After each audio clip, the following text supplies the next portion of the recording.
समेन्द्रो मेधया स्पृणोतो अमृतस्य देवधारणो भूयासम् शरीरं मे विदर्शनम् जिह्वा मे मधुमत्तमा कर्णाभ्यां भूरिविश्रुभम् ब्रह्मणकोशोऽसि मेधया पीतः कृतं मे गोपाया आवहन्ते विदन्वाना कुर्वाणाचीरमात्मनः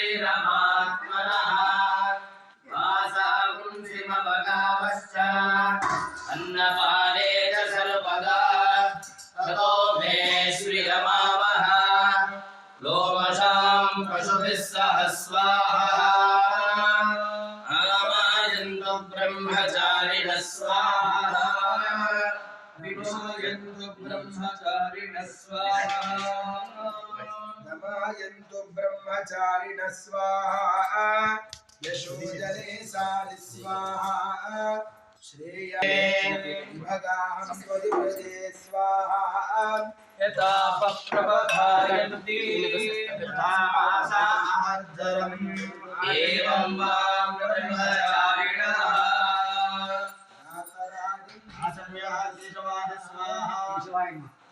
नारायणाय नमः माधवाय नमः केशवाय नमः नारायणाय नमः माधवाय नमः गोविंदाय नमः विष्णवे नमः मधुसूदनाय नमः त्रिविक्रमाय नमः वामनाय नमः श्रीधराय नमः श्रीकेशाय नमः पद्मनाभाय नमः दामोदराय नमः संकर्षणाय नमः वासुदेवाय नमः प्रद्युम्नाय नमः अनिरुद्धाय नमः पुरुषोत्तमाय नमः अधोक्षिताय नमः नारसिंहाय नमः अच्युताय नमः जनार्दनाय नमः उपेन्द्राय नमः हरे नमः श्रीकृष्णाय नमः प्रणवस्य परब्रह्मरुणेः परमात्मा देवता देवी गायत्री छन्दः प्राणायामे विनियोगः यो एव सवितास्माकं धियो धर्मादिगोचर प्रेरयेत् तस्येद्भर्गस्तद्वरेण्य उपास्महे शुभाभ्यां शुभे चोब्रमुहूर्ते अत्र पृथिव्यां जम्बूद्वीपे दण्डकारण्ये देशे गोदावर्याः दक्षिणे तीरे शालिवाहनजगे बौद्धावतारे रामक्षेत्रे अस्मिन् वर्तमान चान्द्रमाण पारमार्थिक स्वस्ति श्री विश्वावसुनाम संवत्सरस्य दक्षिणायने हेमन्त ऋतौ पौषमासे शुक्लपक्षे अद्य तिथौ प्रतिपद्यां वासरा वासरस्तु विष्णु नक्षत्रे विष्णुयोग विष्णुकर्ण एवं गुण विशेषण विशिष्टायां शुभतिथौ यजमानस्य गोत्रोद्भवस्य रामानुज गोत्रोद्भवस्य राधे मधुसूदन नामधेयस्य भारती नाम्नी धर्मपत्नी समेतस्य कृष्णा नामधेयस्य सौजन्या नाम्न्याः धर्मपत्नी समेतस्य आराध्या नाम्न्याः अक्षया नाम्न्याः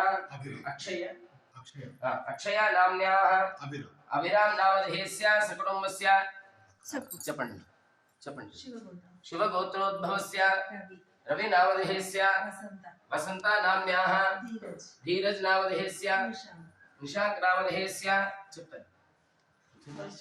कौशल गोत्रोद्भवस्य पुष्पलता नाम्न्याः श्रवण कुमार नामधेयस्य प्रदीप कुमार नामधेयस्य सकुटुंबस्य अस्माकं अंदर చెప్పండి अस्माकं सह कुटुंबानां क्षेम अवाप्त्यर्थं समस्त विध शत्रुपीड़ा नरघोषादि पीड़ा निवृत्ति द्वारा परैकृत मंत्र यंत्र तंत्र तूर्ण प्रयोग आविचारिक कृत्यादि जनित मंत्र पीड़ा परिहारार्थं कृतं महासन्याసులుగా వెలుగొంది బాల సన్యాసం అటువంటి మహానుభావులు బృందావనస్తులైనటువంటి దివ్యమైన ధామం. దీని కథ గురించి మనం తెలుసుకుందాం. అండి రఘోత్తమ తీర్థ గురువంతర్గత భారతీ రమణ ముఖ్య ప్రాణాంతర్గత శ్రీ సీతాపతి శ్రీరామచంద్ర ప్రేరణయ సీతాపతి శ్రీరామచంద్ర ప్రీత్యర్థం గురుపాద పూజాం కరిష్యే. అక్షతల్లో పెట్టండి.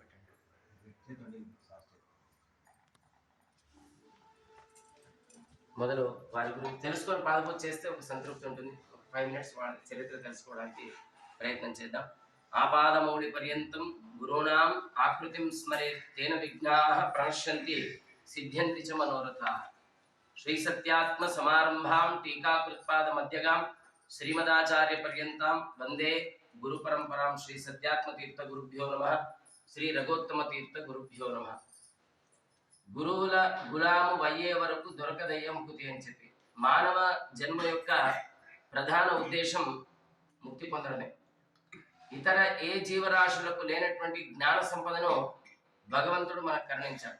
అందుకే జ్ఞానం లేనిదే మోక్షం లేదు, మనుజ జ్ఞానం లేనిదే మోక్షం లేదు. కాశీకి వెళ్ళితేనేమి, అడవికి చేరితేనేమి, కాశీ పీతాంబరమును కట్టితేనేమి, మనుజ జ్ఞానం లేనిదే మోక్షం లేదు, మనుజ జ్ఞానం లేనిదే మోక్షం లేదు. ఆ మానవ జన్మ గురి మోక్షమైతే ఆ మోక్షాన్ని కరుణించే గురువులు ఇలాంటి మహానుభావులు. మరి ఆ గురువుల అనుగ్రహం కావాలంటే వారి యొక్క మహిమ తెలుసుకుంటే చాలు. ప్రపంచంలో అన్ని తీర్థక్షేత్రాలకు వెళ్ళినట్టే, అన్ని మనం సాధించినట్టే అని చెప్తారు. మనకేం తెలియదు. భక్త్యాదో శక్త్యభావ, భక్తి ఎలా చేయాలో తెలియదు. మనకు తెలిసింది ఒకటే, శరణాగతి ప్రపత్తి. పెద్దలు రాగానే వారికి తల వంచి నమస్కరిస్తే చాలు. ఆ తల మీద నుంచి తీర్థక్షేత్రాలు ఎలాగైతే పారి వెళుతుంటాయో, ఒకవైపు మరో జ్ఞాన గంగా అంటే వేరు. మరి అలాంటి మహానుభావులు ఇంటికి వస్తే సాధువుల సమాగమం, సజ్జన సమాగమంతో మనకున్నటువంటి పాపాలు సాధువుల దర్శనంతో తొలగి వెంటనే మనకు జ్ఞానం కలిగి దానివల్ల మోక్షం కలుగుతుంది అని చెప్పి శాస్త్రంలో చెప్పబడింది. జగద్గురువులైన మధ్వాచార్యుల వారు ద్వైత సిద్ధాంతాన్ని ప్రచారం చేస్తూ తమ శిష్య పరంపరను కొనసాగించడానికి అద్భుతమైనటువంటి జ్ఞానాన్ని కరుణించి ఎంతో మందిని పీఠాధిపతులుగా చేశారు. అలాంటి వారిలో ప్రధాన వ్యక్తులు పద్మనాభ తీర్థులు, నరహరి తీర్థులు, మాధవ తీర్థులు, అక్షోభ్య తీర్థులు అని చెప్పి వారి శిష్యులు. అలా అక్కడి నుండి ఉత్తరాది మఠ పరంపర ప్రారంభమైంది. ఆ ఉత్తరాది మఠ పరంపరలో మరొక మధ్వాచార్యులుగా వెలుగొందినటువంటి మహానుభావులు జయతీర్థులు అని చెప్పి. వారు సామాన్యులు కాదు. మంగళవేడ అనేటువంటి క్షేత్రంలో జన్మించి వారు ఇద్దరు భార్యలని బలవంతంగా వారి దగ్గర పంపిస్తే మహాసర్పరూపంతో వాడు దర్శనమిచ్చి సంసారానికి వీరు యోగ్యులు కాదు, వీళ్ళు కేవలం వైరాగ్య పురుషులు అని చెప్పి వారిద్దరు భార్యలు వాళ్ళని వదిలిపెట్టి వెళ్ళిపోతారు. అలాంటి వాళ్ళు ఒక గుహలో కూర్చొని మధ్వాచార్యులు వారు రచించినటువంటి అనేక గ్రంథాలకు వ్యాఖ్యానం చేస్తారు. ఆ తర్వాత అదే పరంపరలో వచ్చినటువంటి మహానుభావులే బాల సన్యాసులు వీరు. వీరి యొక్క జన్మనే అద్భుతం, ఎన్నో రహస్యాలతో కూడినటువంటిది. వీరి యొక్క గురువులు రఘువర్య తీర్థులు అని చెప్పి. వారు భగవంతుణ్ణి ప్రార్థిస్తుంటారు, మాకు ముసలితనం వచ్చింది, ముందు పీఠాన్ని ఎవరికి అప్పచెప్పాలి అని చెప్పి వాళ్ళు ఆలోచన పడి ఉంటే మన సోన్గఢ్ అంటే సోన్ తెలుసు కదండి, అక్కడే దాన్ని స్వర్ణకేటం అని చెప్పి సంస్కృతంలో పిలుస్తుంటారు. ఆ స్వర్ణకేటంలో ఒక ఇద్దరు దంపతులకు, బ్రాహ్మణ దంపతులకు సంతానం ఉండదు. రఘువర్య తీర్థుల దగ్గరికి వెళ్ళి ప్రార్థిస్తారు, అయ్యా మాకు సంతానం లేదు. అలాంటి సందర్భంలో ఆ రఘువర్య తీర్థులు ఎవరైతే ఉన్నారో వాళ్ళు అంటారు, మీకు సంతానం కలుగుతుంది, ఫలాన్ని కరుణిస్తారు, కానీ మీకు సంతానం అవ్వగానే ఆ పుట్టేటువంటి బాలుణ్ణి మీరు పెట్టుకోకూడదు, మఠానికి ఇచ్చేయాలి అని చెప్పి సరైన ఒప్పందం చేసుకుంటారు. ఎందుకంటే పుట్టేది ఈయన కదా, ఈ మహానుభావులు జన్మిస్తారు కాబట్టి వాళ్ళు మొదలే మాట తీసుకుంటారు. ఆ తీసుకున్న తర్వాత ఆ గర్భవతి ప్రసవించే సమయానికి బంగారు చాటను పంపిస్తారు. ఎందుకంటే భూమి పైన ఒక వ్యక్తి పుట్టాడంటే, పడ్డాడంటే, భూస్పర్శ కలిగిందంటే భవబంధాలు కలుగుతాయి. అది భవబంధాలు తెంచే గురువులు జన్మిస్తున్నారు కాబట్టి భూస్పర్శ కాకూడదు. బంగారు చాటలో ఈయన జన్మిస్తాడు. తల్లిపాలను తాగి పెరిగినటువంటి మహానుభావుడు కాదు. తల్లిపాలు తాగని ఎవరు పెరగరు, కానీ గురువులు అంటారు భవబంధాలు తెంచే గురువుకు మానవ స్పర్శ కూడా ఉండకూడదు, స్త్రీ స్పర్శ కాకూడదు అని చెప్పి కూర్మసాలి గ్రామానికి అభిషేకం చేసినటువంటి పాలతో ఆ పాలను పట్టి పెంచుతారు. 5 సంవత్సరాలు కలుగుతాయి, పెరుగుతుంటాడు. మఠంలోనే పెరగడం, గురువే తండ్రి, గురువే తల్లి, గురువే దైవం. ఆ గురువు మఠంలోనే పెరుగుతుంటాడు. 8వ సంవత్సరం వచ్చేసరికి వీళ్ళకు సన్యాసం ఇస్తారు వాళ్ళ గురువు. ఇక పీఠ బాధ్యత మీదే, మీరే చూసుకోవాలి. ఇంత చిన్న పిల్లవాడిని నేను ఏం చేస్తాను గురువర్య అని, అన్ని సిద్ధిస్తాయని తల మీద చేతి పెడతారు. మరుసటి రోజే బృందావనం అయిపోతారు, భగవంతుడిని చేరుకుంటారు. కానీ వీళ్ళు పరమపదించకన్నా ముందే వీళ్ళ గురువులు చెప్తారు ఏంటంటే, మీరేం బాధపడకండి, నేను చూసుకుంటాను. పక్కనే ఉన్నటువంటి ఒక శిష్యుడు ఉంటాడు, ఆద్య వరదాచార్య, మహాపండితుడు ఆయన. ఆ పండితుడిని పిలిచి రేపటి నుంచి పాఠం మీరు చెప్పాలి. ఆ పాఠం చెప్పాలి అంటే ఆయన కొద్ది గర్వం వచ్చేస్తుంది. పీఠాధిపతులు వచ్చి నా దగ్గర నేర్చుకో, పిల్లడైనా కానీ పీఠాధిపతి కదా, నా దగ్గర వస్తున్నాడంటే ఆయన అది ఎంత ఉంటుంది, ఆ గర్వం వస్తుంది.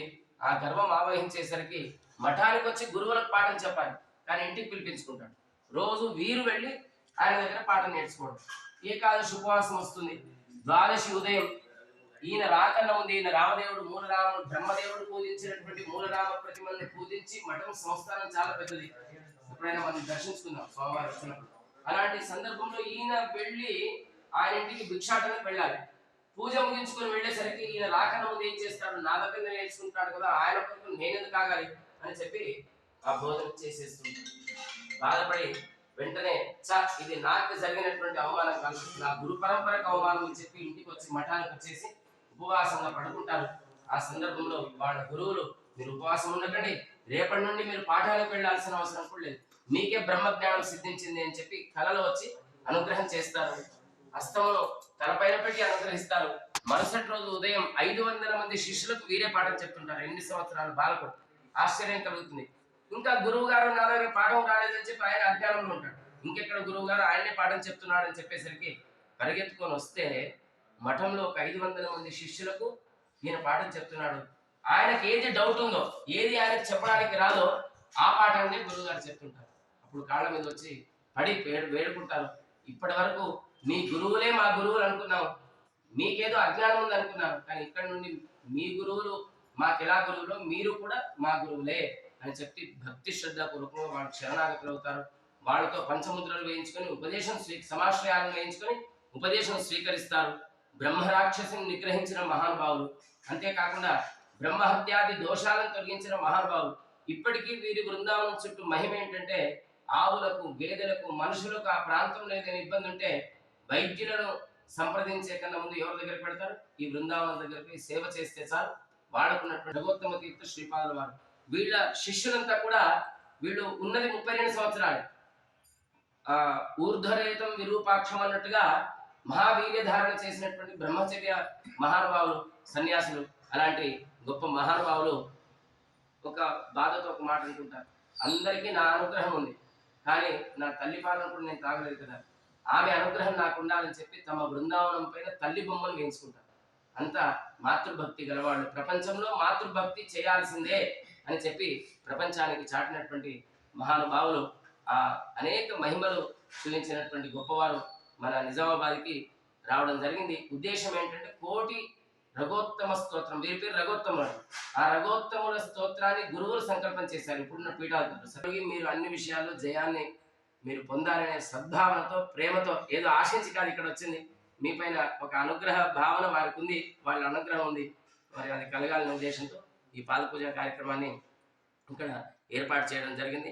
20 బ్రహ్మవర్చస్యసాని ఆపాదమౌళి పర్యంతం గురునామాకృతిం స్మరేత్ తేన విఘ్నాః ప్రణశ్యంతి సిద్ధ్యంతి చ మనోరథాః గంభీరాశయ కుంభ సంవృత వచః సందర్భ టీకా భావ విబోధనాయ జగతాం విశ్రావతారోజనే దురంత సంతత తపస్సంతాన సంతోషిత శ్రీకాంతం సుగుణం రఘోత్తమ గురుం వందే పరం దేశికం సచ్చాస్త్రాబలభాడోదగిరిణై సంవద్భయన్మద్దుసర సిద్ధాంతాధిమనంత శిష్యకుముదౌరాకం వికాసందయన్ ఉద్భూతో రఘువర్యతీర్థ జలదే స్థావత్రయంత్రాసయన్ యస్పన్నోమి రఘోత్తమాఖ్యశేషం శ్రీవిష్ణుపాదాశ్రయం ఉద్యన్మాకాండ సంకాశ దండమాలాకమండలో చతురంకోపీన సూత్రం చ సీతారాఘవమానసం శ్రీనివాసేన వంద్యాంకిం తులసీరామభూషణం ధ్యాయేత రఘోత్తమ గురుం సర్వసౌఖ్యమదనుడాం రఘోత్తమ గురుం నౌమి శాంత్యాది గుణ పండితం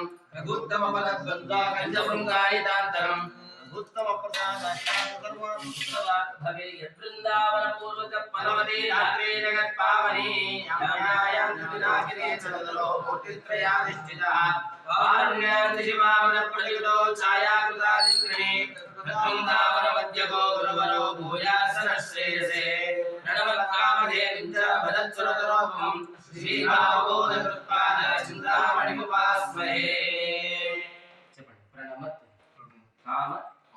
धेनुञ्च भजत् सुर तरूपमं श्रीभावबोध कृत्पाद चिंतामणिम् उपास्महे। रघुत्तम प्रिय राघव मानस रघुत्तम गुरुराया मानयति बहु महिमान्वितुडवु रघुत्तम गुरुराया। रघुत्तम प्रिय राघव मानस रघुत्तम गुरुराया आद्य वरदुल गर्वमुन नचिन रघुत्तम गुरुराया। रघुत्तम प्रिय राघव मानस रघुत्तम गुरुराया। हरिरात्रिपं समर्पयामि नारायणाय विद्महे वासुदेवाय धीमहि तन्नो विष्णु प्रचोदयात्। वेदोक्त दिव्य सुवर्ण मंत्र पुष्पांजलिं समर्पयामि प्रार्थना नमस्कारान् समर्पयामि। ओम यज्ञेन यज्ञमयजन्त देवास्तान् धर्माणि प्रथमान्यासन् देहनाकं महिमानस्सगन्धेत्र पूर्वे साध्याः सन्ति देवाः।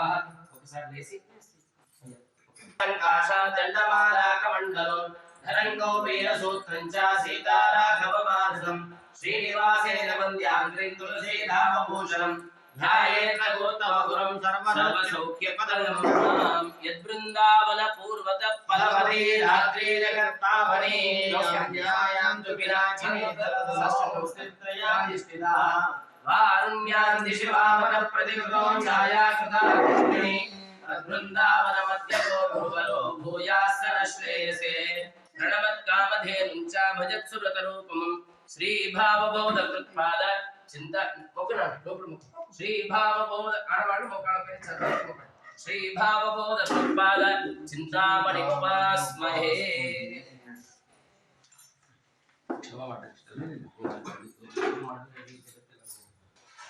ओम प्रणमत्कामधेनुं च भजत्सुरतरूपमं श्रीभावबोधकृत्पाद चिंतामणिमुपास्महे।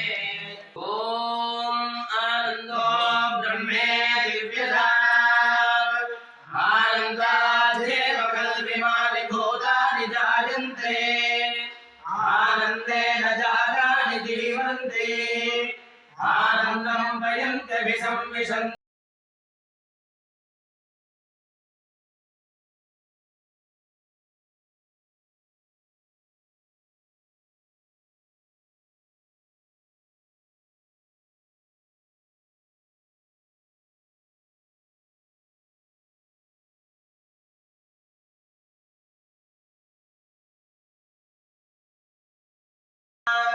श्रीर्वक्षस्य मायुष्यमारोग्यमाविधाशोभामानमधीयते धान्यं धनं पशुं बहुपुत्रलाभं शतसंवत्सरं दीर्घमायुः।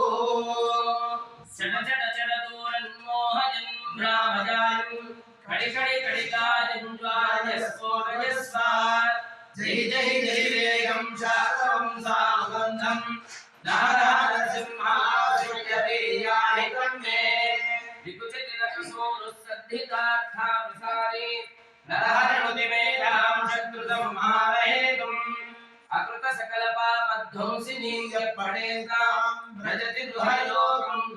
ॐ शतमानं भवति शतायुः पुरुषश्रेन्द्रियायुष्येवेन्द्रिये प्रतिष्ठति। सत्याः सबलाः सन्तु वेदोक्तं परिपूर्णायुष्यां वृद्धिस्तु। श्री रघुत्तम तीर्थ गुरु कृपा कटाक्ष सिद्धि द्वारा समस्त